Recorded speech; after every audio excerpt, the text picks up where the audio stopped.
Welcome to Thought for March the 4th. Our readings are taken from Leviticus chapters 9 and 10, Psalm 108 and 109, and 2 Corinthians chapters 1 and 2. And our thought is, I will be sanctified.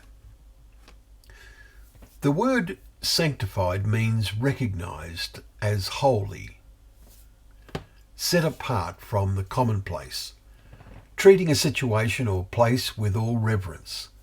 Above all, this must be our attitude towards God. In our Leviticus reading today, we see the dramatic and disastrous result of a failure to do this.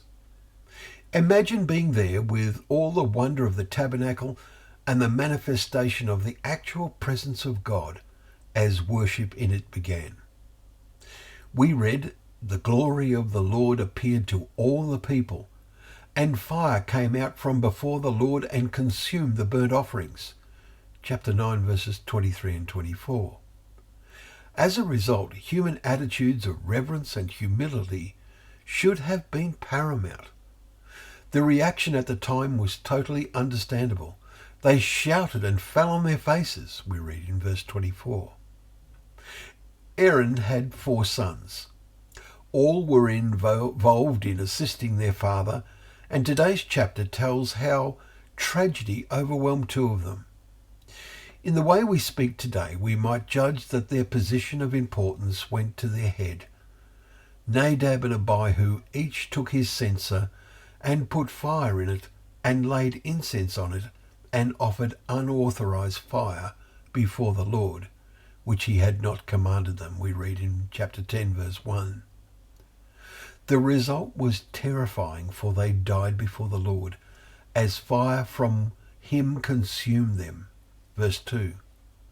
Moses then says to Aaron, "Among those who are near me I will be sanctified, and before all the people I will be glorified." Verse 3. There is a vital lesson here for everyone who seeks to serve God and have a close relationship with him. This applies to Christians just as much as to Israelites. Several examples of a failure to do this come to mind. One is the practice of christening of babies in many churches, which is not mentioned in the Bible or even hinted at.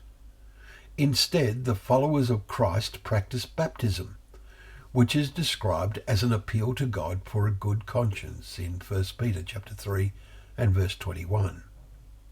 Another is the teaching of people of a different gospel to distort the gospel of Christ, Galatians 1 verses 6 and 7.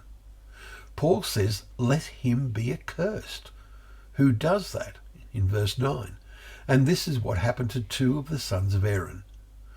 A most important lesson for us as we follow Christ and the apostles, doing so in ways which truly follow the example they set and the words they preached. Thank you once again for joining us for Thought for the Day, where together we can open up the pages of God's Word, and we remember that they are a lamp to our feet and a light to our path.